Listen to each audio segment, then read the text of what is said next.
జిల్లాలో రైతులు ఘోరంగా ఇదవుతున్న సందర్భంలో ఇలా మంత్రి గారు వచ్చిందని చెప్పి నిన్న ముఖ్యమంత్రికి రాసిన లెటర్ కలెక్టర్లకు పెడుతున్నాం, జేసీలకు పెడుతున్నాం.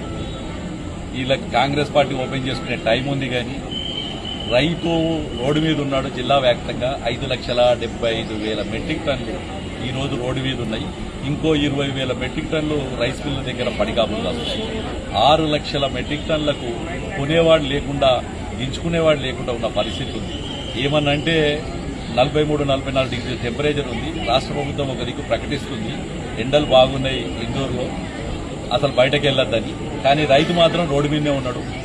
వడ్లు ఎండేస్తే నిన్న కోసిన వడ్లు ఇయ్యలటికి 12 మాయిశ్చర్ వస్తుంది. అంత ఘోరమైన ఎండలు కొడుతున్నాయి. ఇవి రోకల్ ఎండలు అంట, రోకళ్ళు వలిగిపోయే ఎండ కొట్టే సమయం ఇది. అసలుంటిది ఆ యొక్క సన్న వడ్లు, దొడ్డు వడ్లు కానీ అవి నూకైతున్నాయి. రైస్ మిల్ దగ్గరికి వెళ్తే జోకినప్పుడు ఉన్న వజను రైస్ మిల్ దగ్గరికి పోయినప్పుడు లేదు. రైస్ మిల్ దగ్గరికి పోతే అది వజను దర్భకాటేస్తే తక్కువ వస్తుంది అంత తీసుకుంటలేదు. ఇన్ని పరేషాలు ఉంటే జిల్లా ఇన్ఛార్జ్ మంత్రికి వచ్చిన ఆమె కనీసం మా అక్క సీతక్క అంటారు, అడవిలో గుట్టలో వెదిగిన అక్కుంది, రైతు కష్టం తెలుస్తుందేమో అని చెప్దామని వచ్చాను.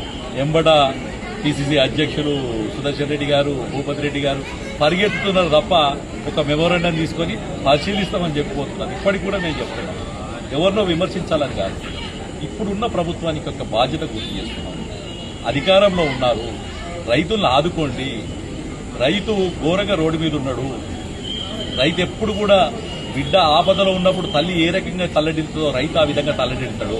కానీ ఆ పంటకేమన్నా అయితే, రైతు నష్టపోతే రేపొద్దున రోడ్ల మీదకి వచ్చే రోజు మీకు ఎవ్వరికి వినడు.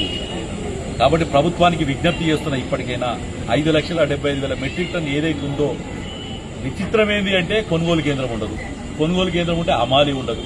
అమాలి ఉంటే బార్దాన్ ఉండదు. బార్దా ఏది సంచులు ఉండవు. సంచులుంటే అక్కడ ఇది అలాట్మెంట్ ఉండదు. అలాట్మెంట్ ఉంటే అతనెవరు లారీ ఉండదు. లారీ ఉంటే లాస్ట్కు రైస్ మిల్ దగ్గర పోతే రైస్ మిల్ తీర్చుకోడు. ఇన్ని బాధలు పడుతూ రైతు ఇంత కష్టాలు అనుభవిస్తూ రైతు ఒక దిక్కుంటుండే, ప్రభుత్వమేమో నిమ్మకి నీరుని ఎత్తినట్టు ఇవాళ కాంగ్రెస్ భవన్లు ఓపెన్ చేసుకుంటుంది. చేసుకోరు, మేము వద్దనేది లేదు. ప్రభుత్వ స్థలం 4.5 లక్షలకు ఇచ్చారు. అట్లనే గరీబోడు ఇక్కడ ఉన్నోడికి ఇల్లు ఇవ్వమని చెప్పి అడుగుతున్నారు. నేను దాని గురించి తర్వాత మాట్లాడతాను, రేపు మాట్లాడతా. కానీ ఇవాళ మాత్రం స్పష్టంగా అడుగుతున్నా నేను వీళ్లను, ఈ రైతును 5,75,000 మెట్రిక్ టన్స్ రోడ్డు మీద ఉన్న రైతును ఏ రకంగా ఆదుకుంటారో చెప్పాల్సిన అవసరం ఉంది. ఇవాళ విజ్ఞప్తులు చేస్తున్నాం. రేపొద్దున రోడ్ల మీదకి వచ్చినప్పుడు మీరు చాలా ఘోరమైన పరిస్థితి ఎదుర్కోవాల్సి వస్తుంది. రైతు ఏడ్చిన వ్యవసాయం అంటే రైతే ఎద్దేడ్చిన వ్యవసాయం బాగుంటుంది, రైతేసిన రాష్ట్రం బాగుంటుంది.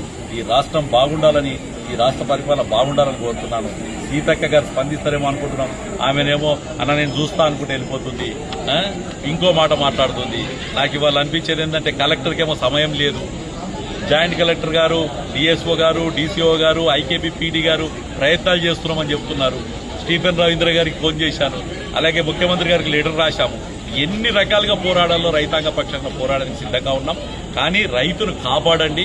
కాపాడితే ఇదే సీతక్కకు, ఇదే కాంగ్రెస్ పార్టీలకు నేను సన్మానం చేస్తా అని చెప్తున్నాను. 5,75,000 మెట్రిక్ టన్ను రైతు దగ్గర క్వింటాల్ కట్ కాకుండా తీసుకోండి. తీసుకుంటే సన్మానించే బాధ్యత భారతీయ జనతా పార్టీ జిల్లా అధ్యక్షుడిగా నేను తీసుకుంటా తెలియజేస్తూ రైతును కాపాడాల్సిన విజ్ఞప్తి చేస్తాను.